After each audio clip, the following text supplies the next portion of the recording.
Guys CISC के official website पे अभी थोड़ी देर पहले एक न्यूज़ सर्कुलर रिलीज हुआ है। तो बेसिकली ये इंपॉर्टेंट है सारे स्टूडेंट्स के लिए जो भी कंपार्टमेंट एग्जाम्स या फिर इंप्रूवमेंट एग्जाम्स का वेट कर रहे थे, तो उसी के रिगार्डिंग ये इन्फॉर्मेशन है। तो ये सर्कुलर अभी थोड़ी देर पहले रिलीज हुआ है, तो यहाँ पर आप रीड भी कर सकते हो। Registration of candidates for the compartmental and improvement exams. तो यहाँ पर कंपार्टमेंट और इम्प्रूवमेंट एग्जाम्स को लेकर जो भी डिटेल्स है सब कुछ यहाँ पर मेंशन्ड है, कुछ इंपॉर्टेंट इन्फॉर्मेशन है। तो इस सारी चीज को लेकर हम इस वीडियो में डिस्कस करने वाले हैं, तो इस वीडियो को एंड तक देखना। तो जो भी स्टूडेंट्स कंपार्टमेंट एग्जाम्स या फिर इम्प्रूवमेंट एग्जाम्स देना चाहते हैं, तो उन स्टूडेंट्स के लिए इंपॉर्टेंट। तो सबसे पहला क्वेश्चन ये है कि ये क्या क्लास 10 स्टूडेंट्स के लिए, आईसीएसई स्टूडेंट्स के लिए या फिर आईएससी स्टूडेंट्स के लिए। So let me tell you that दोनों स्टूडेंट्स के लिए, जो भी आईसीएसई 2020 बैच स्टूडेंट्स है और जो भी आईएससी 2020 बैच स्टूडेंट्स है, दोनों के लिए कंपार्टमेंट एग्जाम्स और इंप्रूवमेंट एग्जाम्स को लेकर ये सर्कुलर रिलीज हुआ है। तो आप यहाँ पे मेन पॉइंट रीड कर सकते हो। Please note that CISCE is now registering candidates who are eligible to appear for the compartmental exams.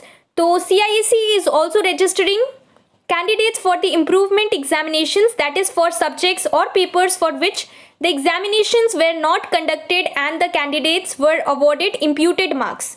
तो फर्स्टली कंपार्टमेंट एग्जाम्स जो है वो आप दे सकते हो। आप जानते हो कंपार्टमेंट एग्जाम्स क्या होता है। और इम्प्रूवमेंट एग्जाम्स मतलब कि सपोज जो भी सब्जेक्ट्स का एग्जाम्स आपने नहीं दिया, तो आपको पता होगा कि कोरोना पैंडेमिक के वजह से कुछ एग्जाम्स आपका पोस्टपोन हुआ था, फिर बाद में कैंसिल हो गया था।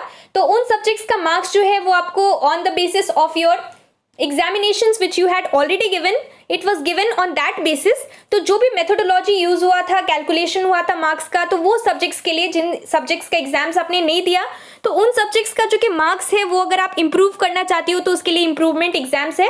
तो उसके लिए आप अभी रजिस्टर हो सकते हो, क्योंकि अभी रजिस्ट्रेशन प्रोसेस जो है वो अभी चल रहा है, स्टार्ट हो रहा है। तो उसके लिए आपको यहाँ पर क्या करना पड़ेगा, you are required to contact the head of your school for the same. So you will have to talk to the school management. और लास्टली यहाँ पर एक पॉइंट जो कि बहुत इंपॉर्टेंट है, काफ़ी सारे स्टूडेंट्स को कंफ्यूजन रहता है इंप्रूवमेंट एग्जाम्स को लेकर। तो यहाँ पर लिखा हुआ है कि it may be noted that the marks obtained by the candidates in the above mentioned examinations so shall be considered as their final marks.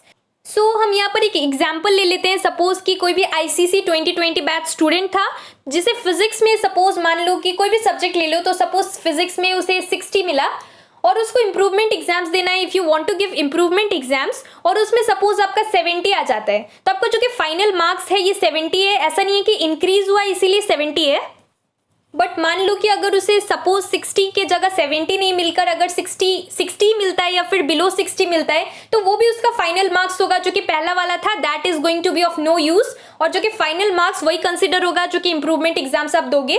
तो काफी सारे स्टूडेंट्स को ये डाउट रहता है कि सपोज मेरा मार्क्स इंक्रीज नहीं होकर डिक्रीज हो जा रहा है suppose. So in that case पहला वाला जो कि मार्क्स आपको मिला था वो कंसिडर होगा कि नहीं। सो दे हैव क्लियरली मेंशन्ड कि वो कंसिडर नहीं होगा, फाइनल मार्क्स वही होगा जो कि आप इंप्रूवमेंट एग्जाम्स दोगे। तो जो भी मार्क्स आता है that is going to be considered your final marks.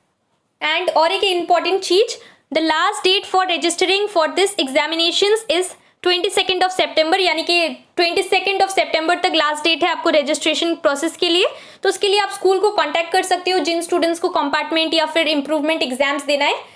सो यही सारा इन्फॉर्मेशन था बेसिकली कंपार्टमेंट और इंप्रूवमेंट एग्जाम्स को लेकर। और भी आपका कुछ डाउट्स है तो आप मुझे नीचे कमेंट सेक्शन में पूछ सकते हो। So this was the video. Thank you so much for watching.